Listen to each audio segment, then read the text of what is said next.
Oferecimento Portal Bairro Alto Online, Programa Quem Tá Aí, Boatinha TV. Você encontra todos no www.horadoesporte.com. Parceiros Hora do Esporte.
Bom dia, boa tarde, boa noite a você que está acompanhando a Hora do Esporte. Pela plataforma que você estiver acompanhando, seja muito bem-vindo. Se você está nos assistindo, se você está nos ouvindo, saiba que aqui é o seu lugar de ouvir e conversar com a gente sobre esporte com qualidade. Um grande abraço a toda a bancada presente em mais essa edição maravilhosa. Temos hoje combate? Não temos combate, temos um embate muito bacana. É uma rivalidade que já sempre foi grande e vem crescendo nos últimos anos assim absurdamente. Estou falando de Flamengo e Palmeiras. Vamos falar de Supercopa do Brasil hoje, falar um pouquinho diferente, não vamos falar de lutas, mas vamos falar de um jogo que foi muito brigado dentro de campo e muito bonito também. Supercopa do Brasil, que é um campeonato que muitos desprezam, muitos dizem, poxa vida, campeonato de um jogo só, né? Não vale nada. Esquecem que para chegar lá os times tiveram que ser ou campeão da Copa do Brasil ou campeão brasileiro. Flamengo bicampeão, a gente ano passado teve um Flamengo campeão por 3-0 contra o Atlético Paranaense, então campeão da Copa do Brasil, e hoje o Flamengo campeão brasileiro bateu o campeão da Copa do Brasil mais uma vez, mas sem se impor daquele jeito, situações diferentes, cenários diferentes.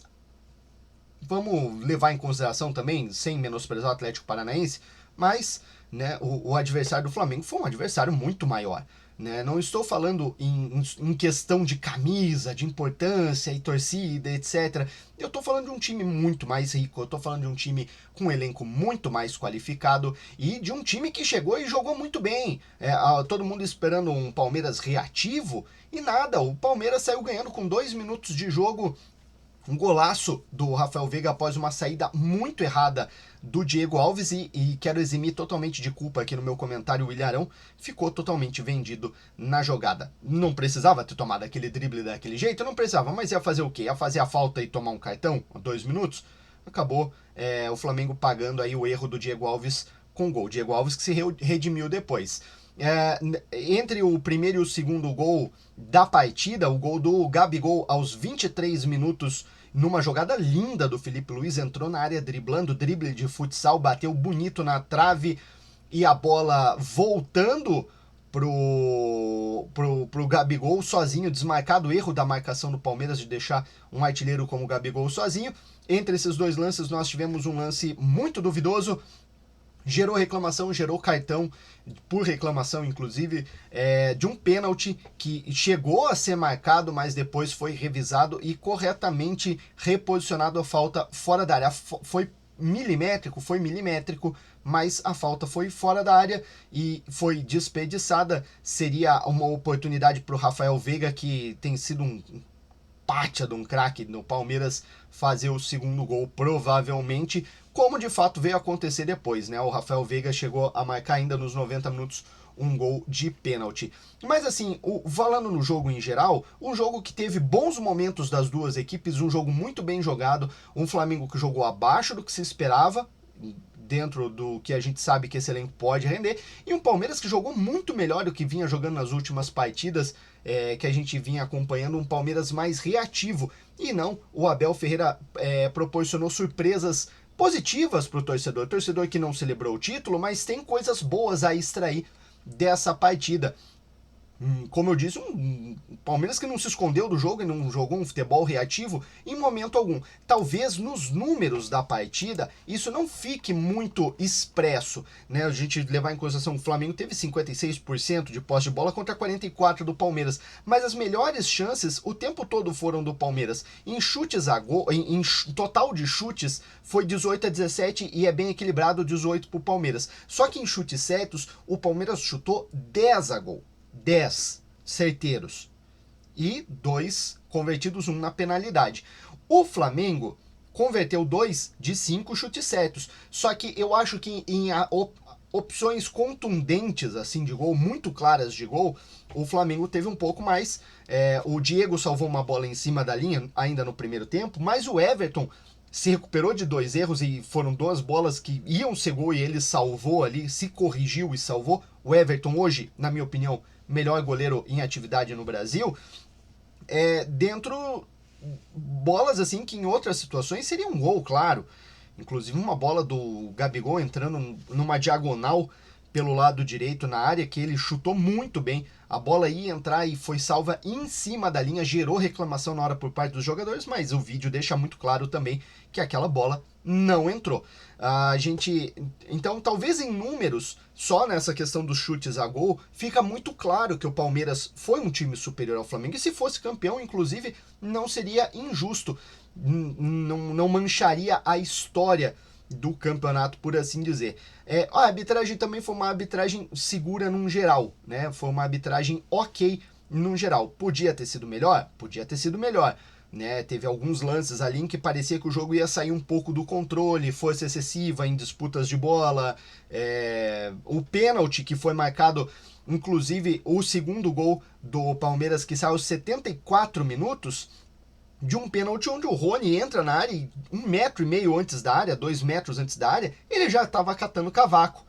A puxada do Rodrigo Caio, que tomou cartão no lance, foi o suficiente para derrubar um jogador que tivesse equilibrado? Definitivamente não foi. O Rony já vinha caindo. Eu não marcaria aquele pênalti. Mas tendo sido marcado, também não está de todo errado, porque o Rodrigo Caio não tem que estar puxando a camisa de ninguém. Errou. E nem precisava. O Rony desequilibrado só cerca ele, acompanha. Ele no máximo ia tirar um escanteio. Rafael Veiga, com precisão e com maestria, cobra o pênalti e empata o jogo aos 74 minutos. De lá para cá, o Palmeiras se recuou um pouco mais, o Flamengo se mostrou mais ao jogo.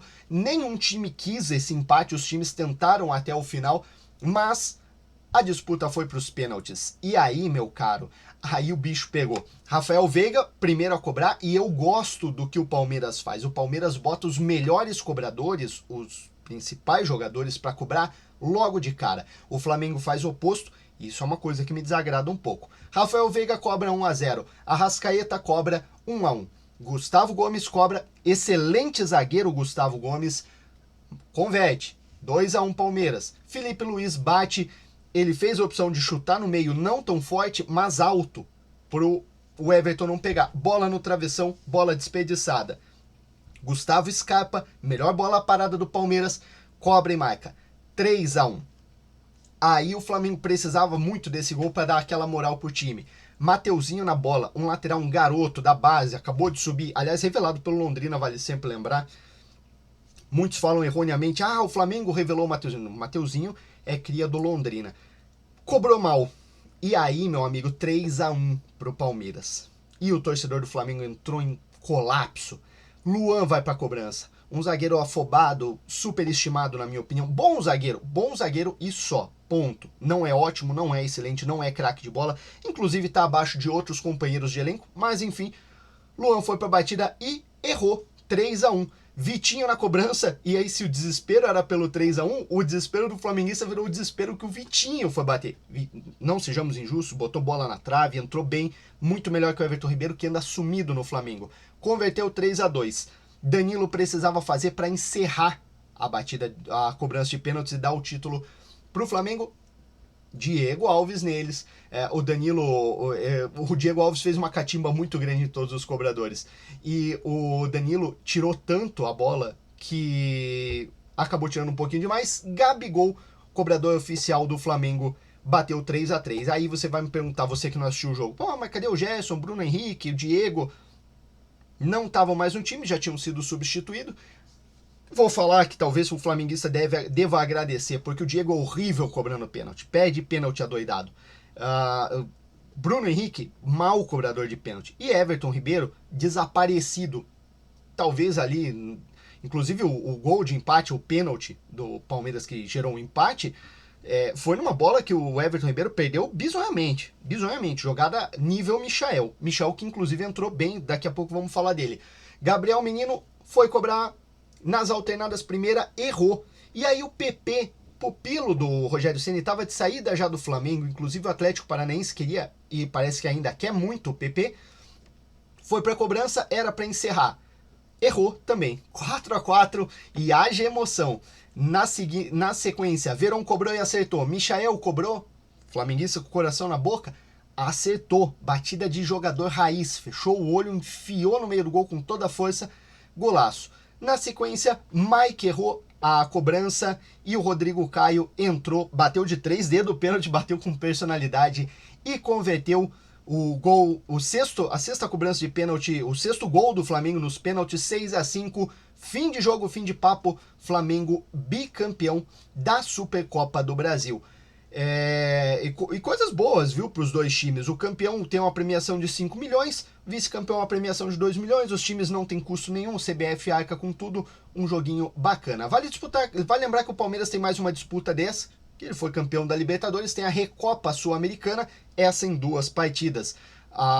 Vai disputar essa Recopa Sul-Americana, então o Palmeiras ainda pode ter um título nesse início de temporada. Teve no segundo tempo ali uma confusãozinha dentro do vestiário, dirigentes batendo boca, jogadores saíram do campo, foram pro túnel, diz que rolou porrada e tudo mais.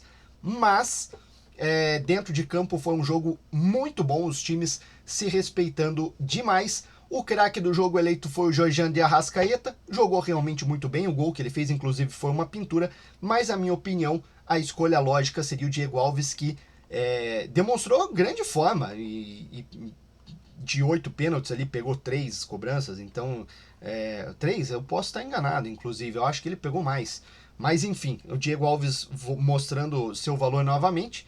E vale destacar, o Everton também fez boas defesas de pênaltis e ressalto mais uma vez, o Everton para mim é o melhor goleiro, talvez não seja tão bom assim saindo com a bola nos pés, mas é o melhor goleiro em atividade no Brasil, embaixo da trave ali, pro que o goleiro tem que se propor a fazer de fato.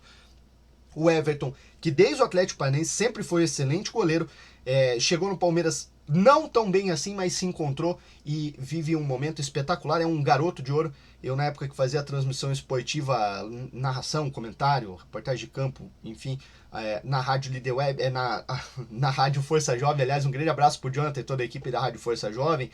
Eu tive a oportunidade de conversar com o Everton algumas vezes, é um menino muito bom, né? Menino, modo de dizer, né? Um garoto muito bom e já não tão garoto assim e merece todo o sucesso do mundo. Não levou o título, mas é um baita de um goleiro e eu acho que o Palmeiras vai botar a Recopa Sul-Americana no bolso. Duas equipes que mostraram seu valor, um pouquinho de futebol, um pouquinho de um bom futebol numa manhã de domingo, e a gente torce para que o Campeonato Brasileiro, que vai ter vários times muito fortes esse ano, tenha vários momentos de Supercopa do Brasil, vários momentos desse Flamengo e Palmeiras, porque foi realmente um jogo para quem gosta de futebol, um jogo divertidíssimo, e é isso que a gente que gosta de futebol espera, mais jogos divertidos, mais jogos bem jogados, mais jogos onde não haja covardia e as equipes passem a fazer seus trabalhos. Quanto aos treinadores, como eu falei, Abel Ferreira,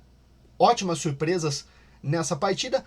Rogério Ceni ainda demonstrando algumas inseguranças, algumas substituições óbvias e uma demora nas substituições, principalmente quando a gente está falando, por exemplo, do Everton Ribeiro desaparecido, ou o Gerson, que jogou muito mal. Aliás, é um jogador que em partidas chave, em partidas decisivas, em geral, ele se esconde um pouco, ele some um pouco, eu não sei o que acontece com ele. O Rogério Ceni ainda tem muitas coisas a melhorar de si, mas uma coisa que o Rogério Ceni e a sua equipe já demonstraram é que a parte física dos jogadores tá muito, muito boa.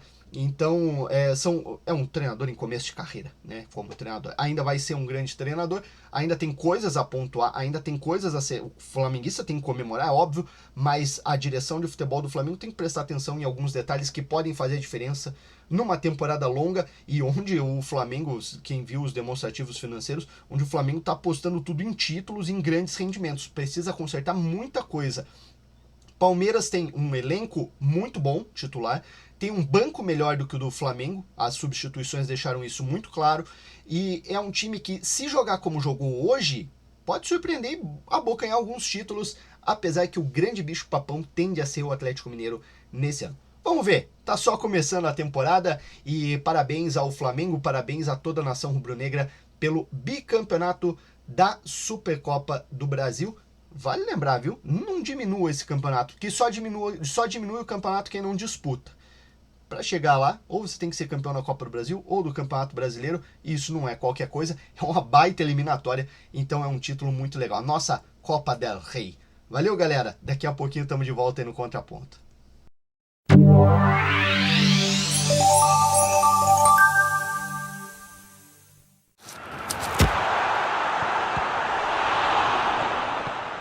Olá, meu amigo, minha amiga, você que acompanha o programa Hora do Esporte, novamente o nosso quadro Sérgio Biratã, para conversar um pouco com vocês sobre o que está acontecendo no futebol lá do Nordeste e outras cositas mais no cenário esportivo aqui do Brasil e também lá de fora.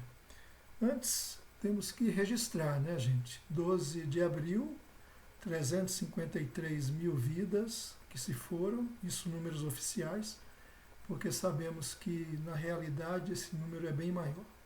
Tivemos essa semana mais de 4 mil mortes diárias. E a gente só pode dar e colocar a culpa dessa situação em um indivíduo e num grupo de indivíduos, né? Uma culpa individual e uma culpa coletiva. A culpa individual, todo mundo sabe, vocês devem saber, que é desse grande filho da puta que está na presidência da República. Esse canalha negacionista que brinca com a vida de todos os brasileiros. E a culpa coletiva é de quem o apoia, de quem o apoiou e de quem não colabora, não faz a sua parte nesse cenário de morte que estamos vivendo. Então fica aqui esse registro. Mas vamos falar de futebol, né? Vamos falar de esporte. Imagine que roteiro de filme de ficção, né? As pessoas morrendo, uma pandemia, os hospitais lotados, as UTIs lotadas e a gente aqui falando de esporte. Mas é isso, é o que nos cabe no momento. Vamos falar então da Champions League, a nossa Copa do Nordeste. Copa do Nordeste que teve a sua última rodada da fase de grupos nesse final de semana. Os placares foram os seguintes. O 4 de julho lá do Piauí empatando com Vitória da Bahia. O Ceará ganhando do Salgueiro 3-0. O Confiança perdendo do Fortaleza. Fortaleza ganhando do Confiança 1-0. O CRB empatando com o Altos lá do Piauí 1-1. Sampaio Correia e CSA 0-0.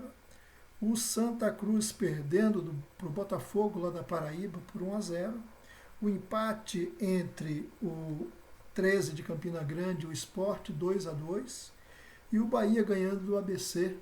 Um jogo emocionante por 2-1. O Bahia então garantindo a sua classificação para a fase de grupos, as oitavas de final.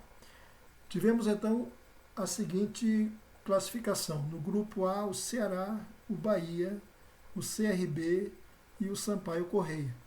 E no grupo B, o Fortaleza, o Vitória, o Altos lá do Piauí e o CSA.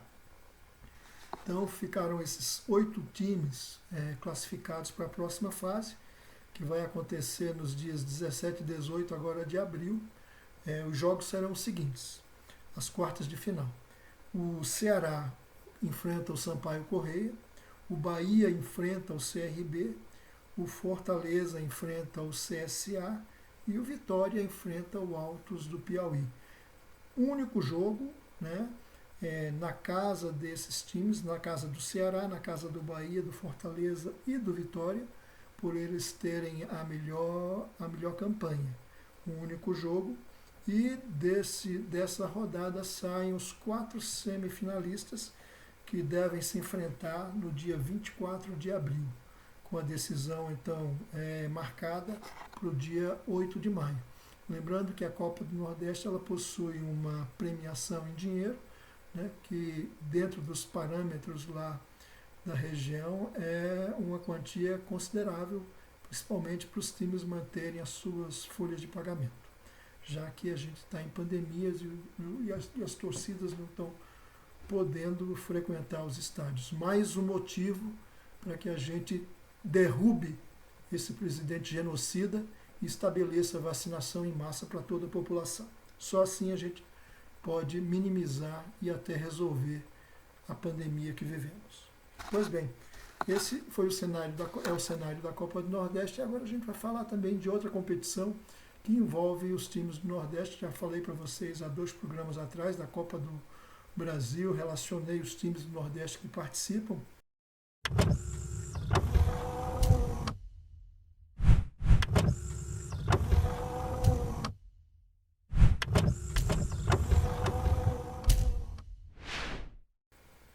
E a Copa do Brasil está se afunilando, né? Tá chegando nas últimas disputas de mata-mata. Tivemos nessa semana o Fortaleza enfrentando o Ipiranga, o Fortaleza se classificando para a próxima fase. Tivemos o Juazeirense também se classificando, enfrentando Volta Redonda do Rio de Janeiro. E nos pênaltis o Juazeirense se classificou. Tivemos o Boa Vista enfrentando o Picos do Piauí, o Picos perdeu, Picos, portanto, deixando a competição. E o Bahia que venceu o Manaus por 4-1, passando então para a próxima fase da Copa do Brasil. Nessa semana nós teremos mais 9 jogos e dentre esses 9 jogos teremos o Cianorte enfrentando o Santa Cruz, Cianorte aqui do Paraná, teremos o Paysandu enfrentando o CRB, teremos o CSA enfrentando o Remo, o América de Minas Gerais enfrentando o Ferroviário lá de Fortaleza, o América de Natal enfrentando o Cruzeiro, o ABC enfrentando o Botafogo e o 4 de julho enfrentando o Cuiabá, 4 de julho lá do Piauí. Esse é o cenário, essas são as partidas da Copa do Brasil para essa semana que se inicia, e aí a gente já terá uma definição, um estreitamento da competição. Quero falar também para vocês da Premier League, o campeonato inglês, que nesse final de semana aconteceu uma rodada cheia, e dentre os jogos dessa rodada gostaria de detalhar, de destacar na verdade, 2 partidas, uma antes de ontem, no sábado, com o Manchester City perdendo perdendo a invencibilidade.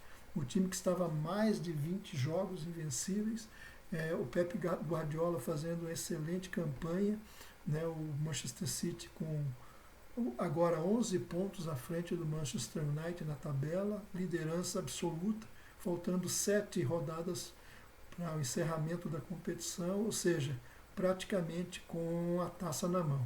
E esse Manchester City perdeu a sua invencibilidade dentro de casa, né, dentro do Etihad Stadium, para o Leeds United do técnico Marcelo Bielsa, o Louco Bielsa.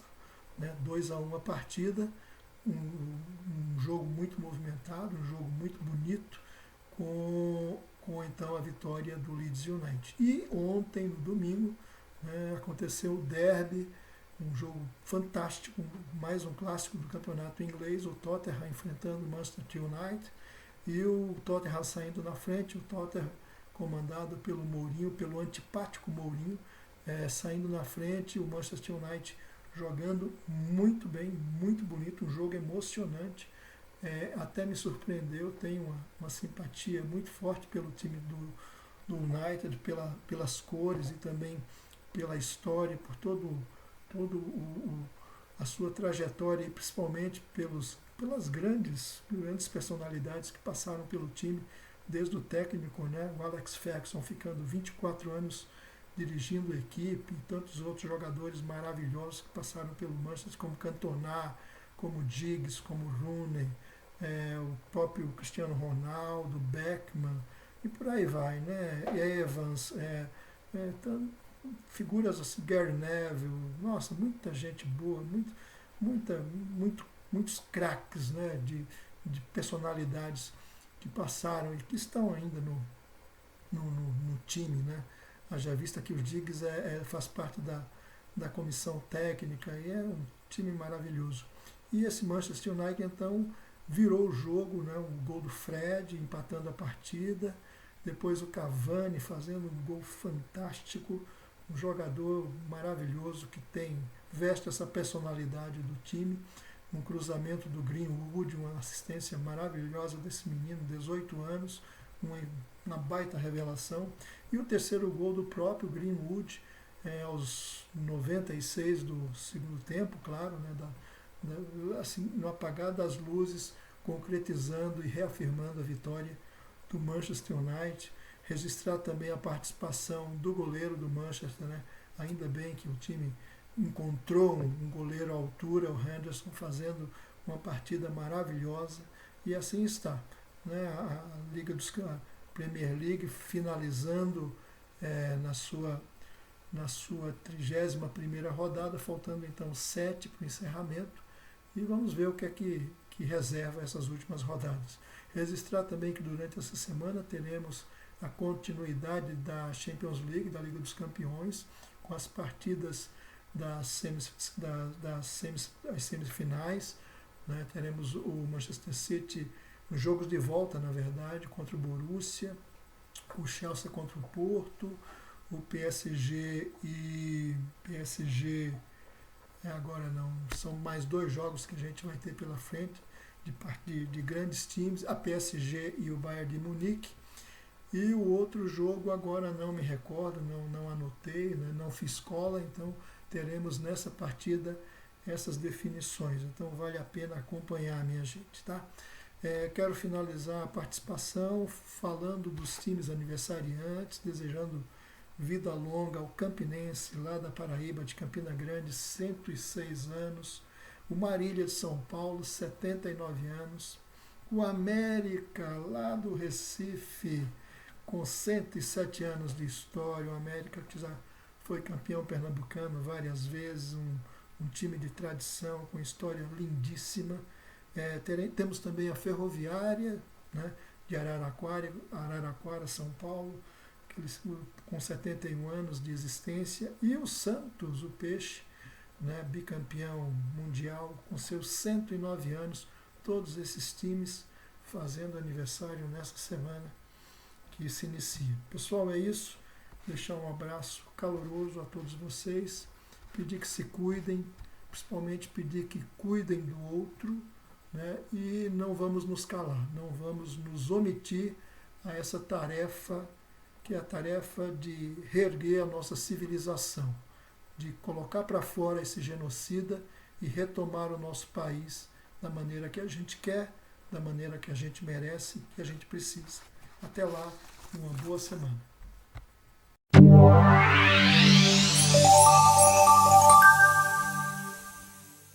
Conheça a Ótica Lumina online.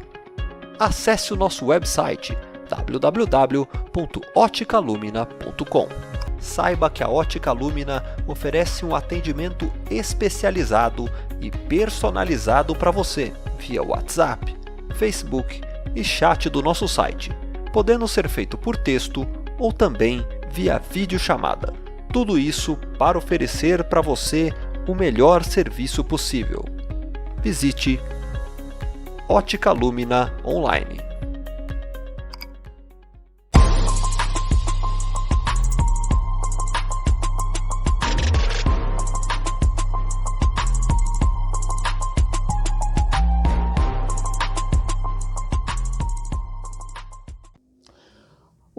Alô, meu querido ouvinte, meu querido simpatizante dessa nossa página Hora do Esporte Curitiba. Uma saudação especial a vocês, um bom dia, uma boa tarde, uma boa noite, dependendo da hora que vocês estão nos assistindo, né? Um abraço apertado ao meu amigo Rogério Franzini, que na semana passada teve uma perda, infelizmente, uma perda, mais alguém perdendo alguém pela situação pandêmica que nós vivemos. Um abraço ao William Sopa, um abraço ao Glauco, um abraço ao Sérgio. Nós estamos aqui para falar sobre o nosso ponto, mas não haverá contraponto, na verdade. Bom, nosso ponto hoje é sobre Campeonato Paranaense, né? O que podem fazer e o que estão fazendo as equipes que estão disputando o Campeonato Paranaense. O campeonato está complicadíssimo. Aliás, como todos os campeonatos, todos os campeonatos de futebol do Brasil estão com bastante problema para encontrar a sua sequência. Vejam bem, Campeonato Paulista teve que fazer jogos em Minas, teve que fazer jogo no Rio de Janeiro. Talvez nem tivesse que ter feito esses jogos, talvez fosse melhor, inclusive, dar essa parada. Agora, essa semana, na sexta-feira, para ser a semana passada, para ser mais exato, o Ministério Público de São Paulo, atendendo uma reivindicação da Federação Paulista, autorizou a realização de jogos no território paulista, e no domingo já aconteceram alguns jogos. No sábado não deu tempo, então no domingo já aconteceram alguns jogos. A mesma coisa está acontecendo no Rio de Janeiro, e agora aqui no Paraná nós estamos com algumas cidades que já estão liberando para realização de jogos. Entretanto, isso ainda é pouco, vamos considerar que sejam poucos. Tem muito pouca coisa acontecendo, na verdade, em termos de futebol paranaense. Algumas equipes já jogaram muitas partidas, muitas não, né? Cinco partidas, outras só jogaram 2. Casos de Paraná e Atlético, mais especificadamente, só jogaram 2 partidas. Isso é um grande problema. Isso é um grande problema pelo seguinte: primeiro, o time que mais jogou é o Cascavel FC. Evidentemente que esse time é o líder do campeonato atual. O Cascavel CR também já jogou algumas outras partidas, mas o Cascavel CR, em compensação, é o último colocado. Mas aí tem uma diferença técnica de times que depois a gente fala. O Curitiba jogou 3, o Operário jogou 3, sabe? Então, isso torna o campeonato uma coisa assim totalmente descompensada. Então você não sabe se teu time está bem ou não está bem. Então vamos falar sobre isso. Vamos ver quem está bem mesmo, quem não está bem. Vamos começar com o time do Cascavel FC. Esse time, esse pessoal de Cascavel está fazendo um bom trabalho lá, hein? Vocês têm que ficar um pouco de olho, porque Cascavel está começando a fazer de novo um bom trabalho em termos de futebol, como fez já o ano passado, o Cascavel FC, tanto que se classificou para a Copa do Brasil. Se classificou e conseguiu passar da primeira fase. Das equipes que estavam estreando em Copa do Brasil, o Cascavel Futebol Clube foi uma das poucas que passou para a segunda fase. O Cianorte também passou para a segunda fase, vencendo o Paraná, mas o Cianorte já tinha disputado uma Copa do Brasil, inclusive uma icônica, com uma vitória de 4 não sei o que lá no Corinthians, um time que era dirigido, o Cianorte era dirigido pelo Caio Júnior, um dos primeiros clubes que o Caio Júnior dirigiu na carreira, já mostrando que seria o técnico que acabou sendo, lamentavelmente falecido, no acidente da Chapecoense, mas o Caio Júnior era o técnico daquele time do Cianorte. Não estamos falando do Cianorte, estamos falando do Cascavel. Então o Cascavel tem feito um bom trabalho. Tem um investimento, os empresários da cidade investiram no Cascavel, e o Cascavel tem um time interessante, hein? Tem um time muito interessante, é bom vocês ficarem de olho. Na segunda fase da Copa do Brasil, o Cascavel vai pegar o outro catarinense, que é o Avaí. Eu acho mais difícil passar, mas o Avaí que tome cuidado, porque o Cascavel não é de matar com o dedo. Nem os clubes da capital que se apercebam disso. O Cascavel pode morder alguma coisa. Vamos falar do Londrina. O Londrina é o time do empate, só empatou até agora. Só empatou.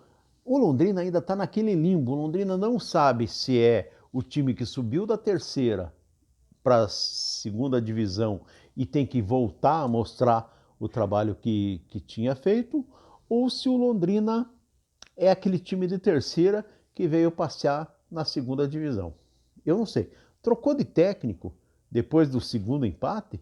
Eu achei meio estranho, achei muito pouco para isso, mas enfim, o Londrina vai seguir o campeonato de uma forma, eu acho que de uma forma como essa aí. Não vejo o Londrina com condições de decolar no campeonato, mas também não vai cair. Até cair também é meio difícil. Temos uma surpresa até boa, que é o time de Pato Branco, o Azures. É outro desses times, outras dessas cidades que começou a investir no futebol, começou a montar um time de futebol. Esse Azures é um time, acho que de 2 anos, 3 anos que foi fundado. É um time de empresa. Aliás, existem outros times de empresa. Olha o Gabigol fazendo gol lá. Ó. Esse é um jogo desnecessário, me desculpe. Esse que vocês estão vendo aqui, ó. Isso aqui é um jogo desnecessário. Isso aí é uma Supercopa do Brasil. Flamengo disputando com o Palmeiras. Eu não assisti, tá? Não sei. Só sei que tá na disputa do pênalti, não sei quanto tá. Bem, enfim.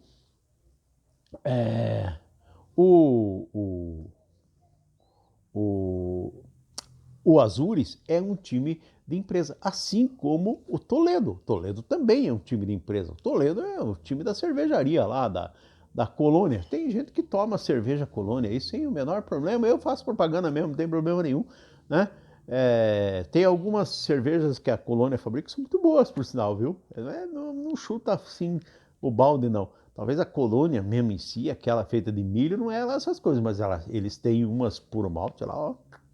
Muito boa, para quem gosta de cerveja é ótimo. Valeu? Ok, Ratinho, manda um pix para nós aqui que está resolvido a propaganda da Colônia. Mas o Toledo é um time também. O Toledo, ele é um time de empresa, mas ele não tem grandes investimentos. Mais ou menos como, vamos dizer aqui, vamos montar esse time aqui para agradar o povo da cidade, mas o Toledo, apesar de que o fato de ser um time de empresa e, portanto, não atrasar salários, acaba fazendo com que o Toledo tenha lá um bom desempenho, inclusive nos nossos campeonatos. Depois o que a gente vai falar? Vai falar do Cascavel CR. Vou falar pouco do Cascavel CR. Ao contrário do seu irmão de cidade, do Cascavel FC, o Cascavel CR tem investimentos menores. Portanto, um time que não tem a mesma capacidade técnica que tem o seu irmão maior. Não vai sobreviver no campeonato, provavelmente será um dos rebaixados do Campeonato Paranaense. Voltamos para o norte, temos lá o Maringá. O Maringá é uma incógnita, na verdade, né? O Maringá trocou de técnico.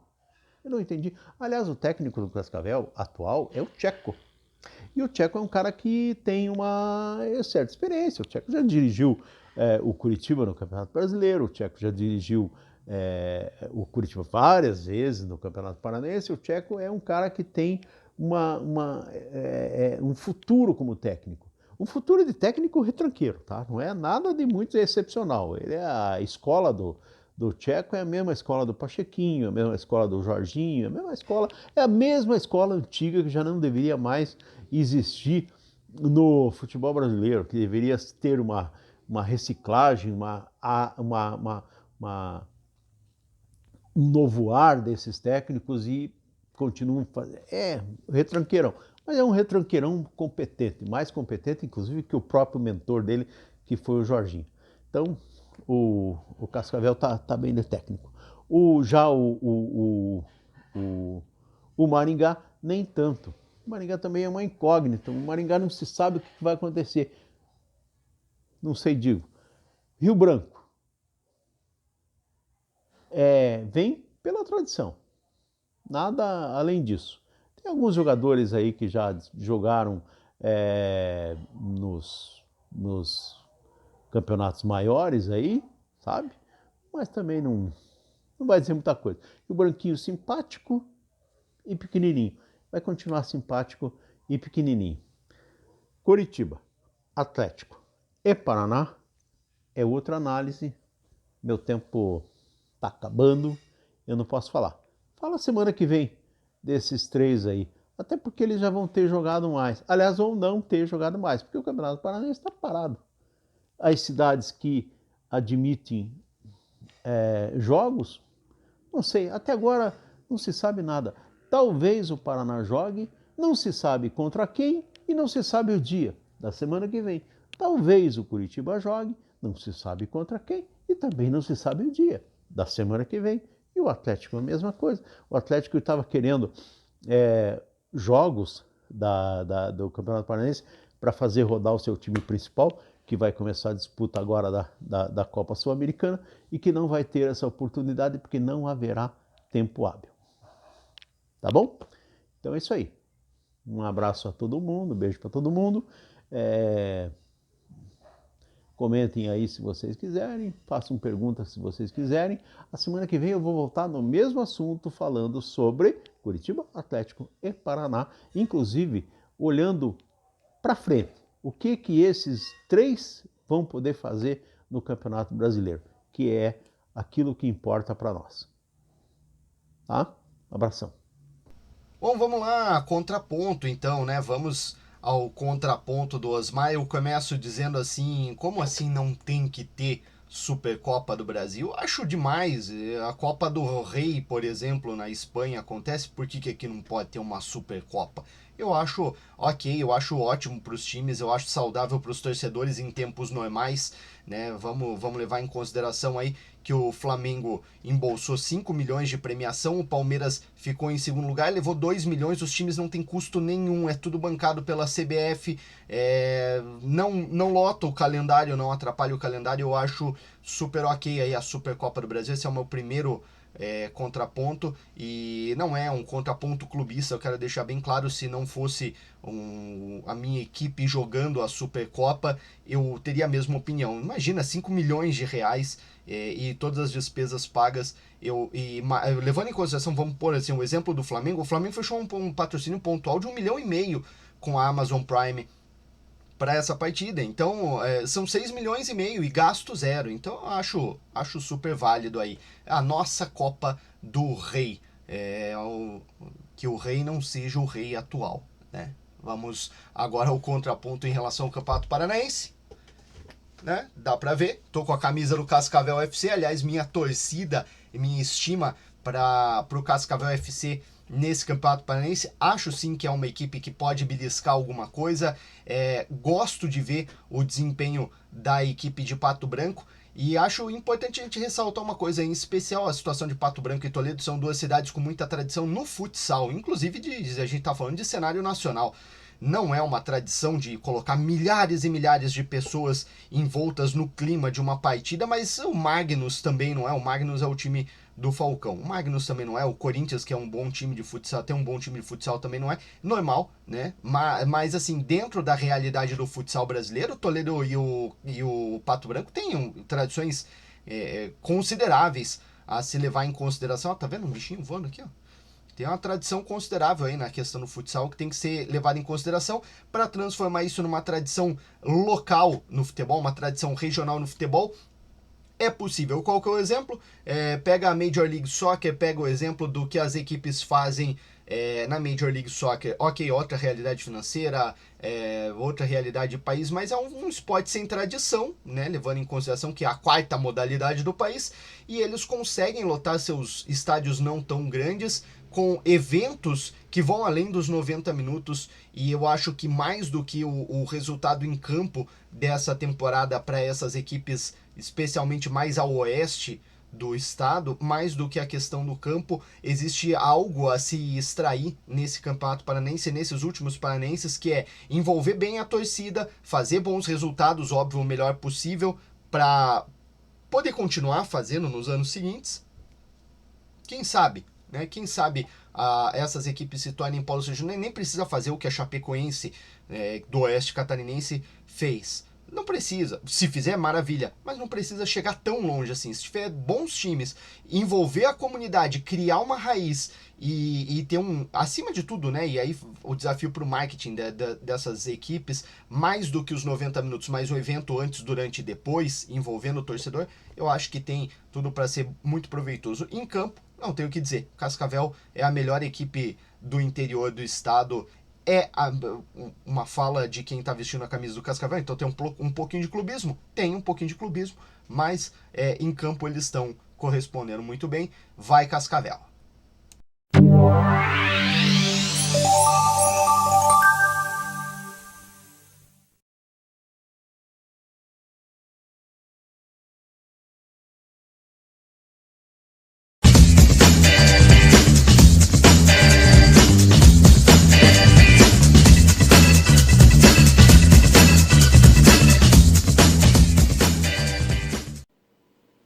Salve, salve galera do programa A Hora do Esporte, tudo bem com vocês? Aqui é o Edinho Man, do grupo Arte e Cultura de Curitiba do Facebook, em mais um quadro Indicação do nosso genial Rogério Franzini.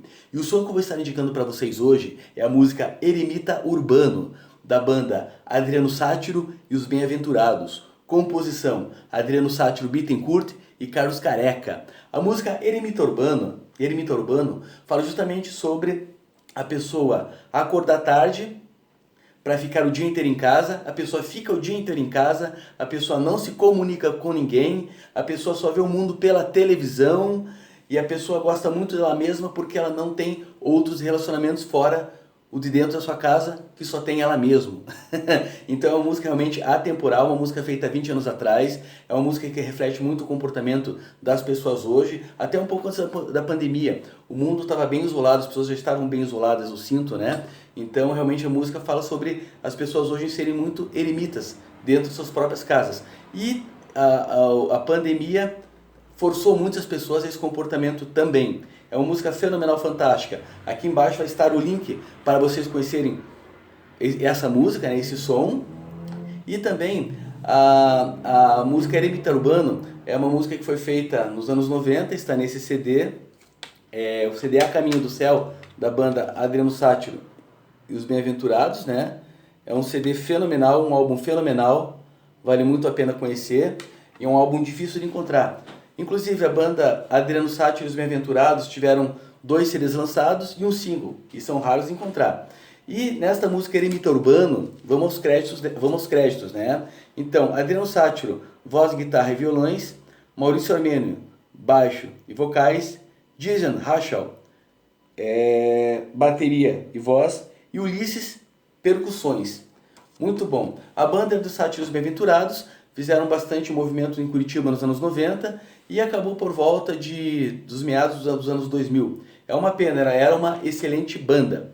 Aqui embaixo também vai ter outros links para conhecer um pouco do som da banda e um pouco também do trabalho do Adriano Sátiro.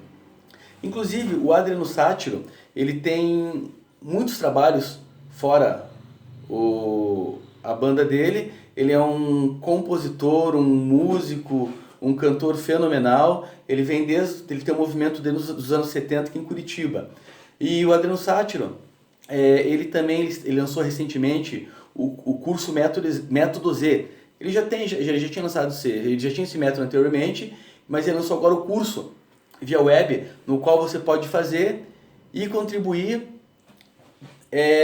espontaneamente no valor que ele indicar lá, sem um compromisso fixo, vale muito a pena. Então aqui embaixo também vai estar o link do curso Método Z e também outros links das músicas dele e do trabalho dele. Ele também é um excelente professor, ele também dá aula online, vale muito a pena. Quem tiver afim do professor, quem quiser fazer uma aula, o Adriano Sátiro é fenomenal. E é isso daí, galera. Espero que vocês tenham curtido. Quem puder, por favor, se inscreve no nosso canal no YouTube e também curta nossos vídeos. E até a próxima semana no programa A Hora do Esporte. Let's rock! Let's rock!